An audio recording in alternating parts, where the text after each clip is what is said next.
Allah a bien voulu mettre de l'ordre. Parce que sans ordre, c'est le désordre et l'anarchie. Il a confié à l'homme une responsabilité qu'il a bien détaillée dans le Coran chapitre 4 verset 34. Il dit Ar-rijalu qawwamuna 'ala an-nisa. Les hommes ont la responsabilité sur les femmes.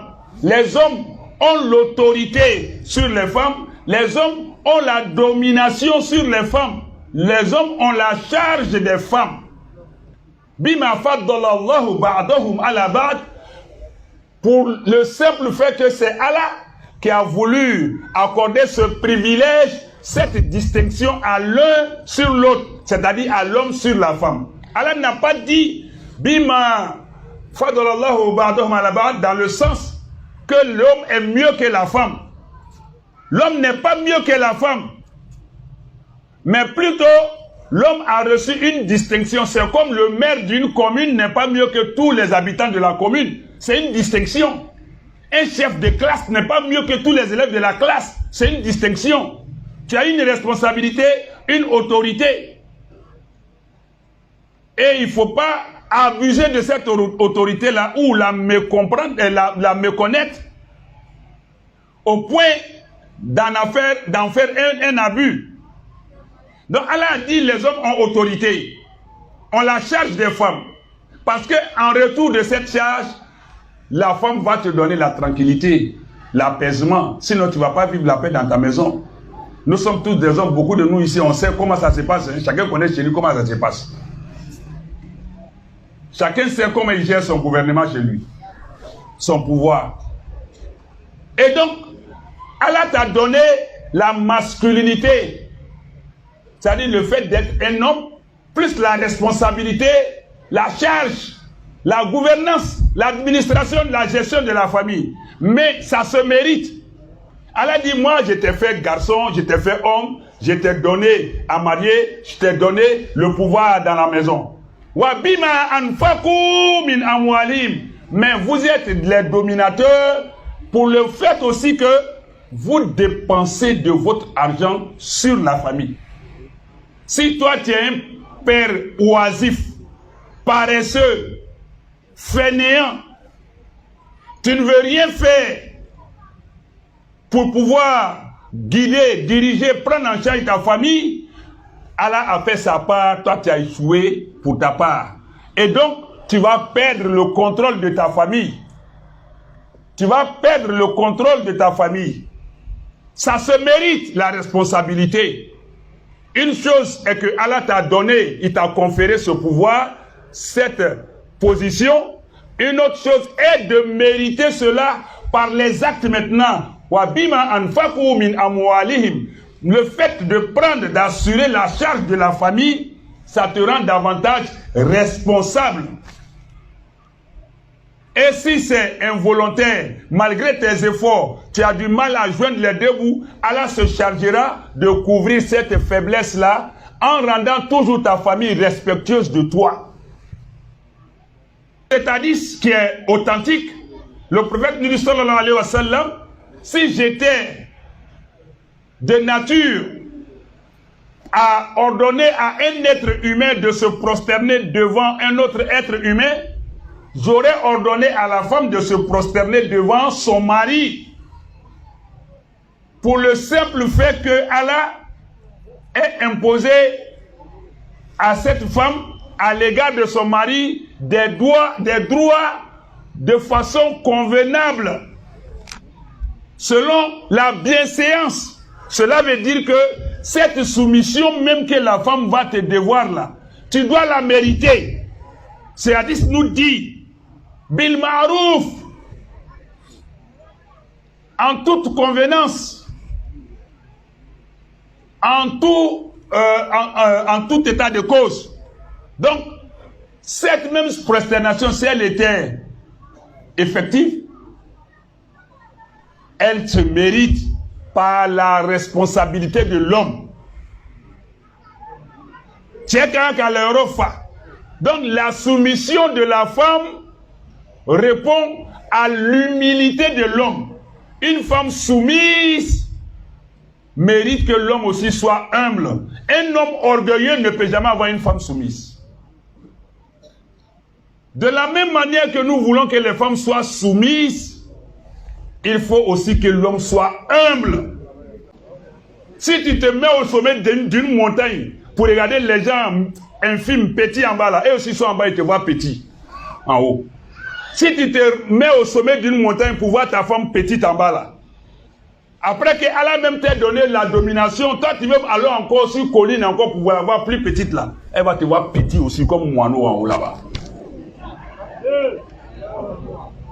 Souvent les gens pensent que l'islam c'est un jeu. On prend ces jeux de dames, je pousse ici, non ici je m'arrange pas, je tiens ici. Non, hein? L'islam là, c'est le sens de discernement, de responsabilité. C'est la rationalité, la logique. L'islam a des codes, c'est une discipline, c'est des normes, c'est des règles auxquelles on doit se conformer. On a tellement mal pratiqué l'islam que les ennemis de l'islam pensent que c'est l'islam qui avilit, qui rabaisse la femme. Si Allah acceptait, je ne dirais pas pouvait, il peut, mais si Allah nous permettait d'aller au bout de notre intervention, nous allons tous déchanter, nous désillusionner, pour voir que, donc c'est un trésor qu'on a comme ça, comme femme. À chacun de rendre sa femme reine. Sinon, on peut te donner la plus grande dame du monde, mais elle va devenir comme la plus grande servante chez toi, si tu n'as pas su l'entretenir. Comme des hommes, on peut prendre la plus grande servante du monde pour la leur donner, mais elle deviendra aux yeux des autres femmes comme la reine du monde. Ça va dépendre de l'homme. Il n'y a pas de grande dame sans grand homme. Quand on dit derrière un grand homme, il y a une grande dame là. J'ai dit non. Il y a les germes des grands hommes dans toi d'abord. Sinon, femme là, elle n'est pas magicienne pour te rendre grand. Il y a les germes d'un grand homme, tu as les dispositions d'esprit d'un grand homme d'abord. Si tu es un petit homme dans ta tête là, même si elle te met, elle te va prendre, elle s'en va voler veste du chef d'État pour te mettre là, toi tu vas aller balayer le marché. Tu vas dire c'est ma tenue de travail. Tu vas aller balayer le marché avec ça. Être un homme n'est pas la destination. Non, non, c'est pas la destination. C'est un moyen pour parvenir à la destination. Théa, Ferelou, Kassé, Laninima. Mais Théa, te Lanini yede. Connaît les veilles. Il n'y a pas de capitaine dans un bateau. C'est vrai. Mais il n'y a pas de fainéants aussi dans une famille. Hein. De la même manière que tu revendiques le titre de capitaine là, il faut mériter de... Sinon, c'est pas capitaine, on mange dans la maison. Hein. Quand j'entends des gens, ces pseudo-féministes, défenseurs de l'homme, des prédateurs de la femme, qui défendent la femme, il n'y a pas de système de vie, de système social, sociétal, de civilisation, de tradition, de philosophie, de culture qui égale ce que l'islam nous préconise. Il n'y en a pas. Mais nous sommes complexés par notre religion. Ou encore, nous-mêmes, nous sommes de faux ambassadeurs de notre religion. Nous la livrons à la vindicte. Parce que le Coran nous a donné tous les arguments. Mais si nous ne pouvons pas faire usage des arguments du Coran pour montrer que la femme est une reine dans notre religion, elle a des droits comme celui de ce que les hommes ont sur elle, c'est parce que nous-mêmes là, nous n'arrivons pas à mettre en pratique ce que l'islam dit.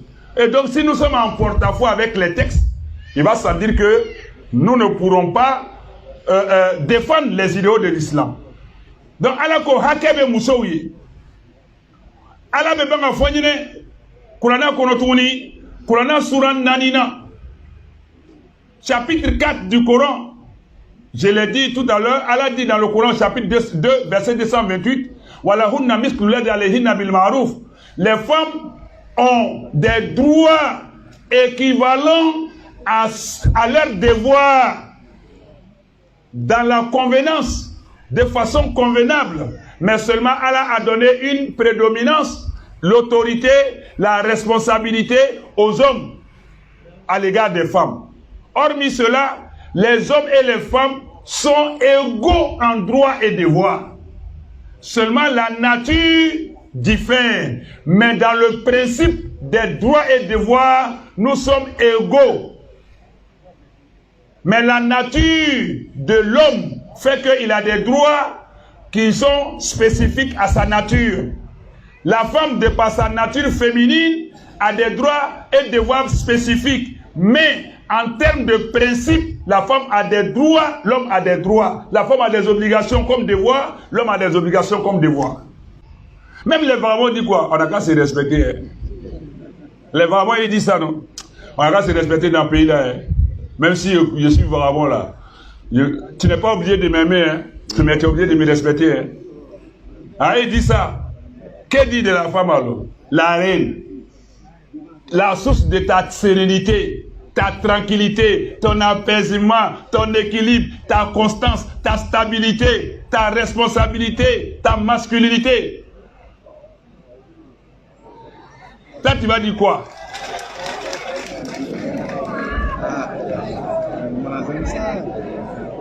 Aïe au drapeau. Provoquez-les. Akolo. Provoquez les hommes.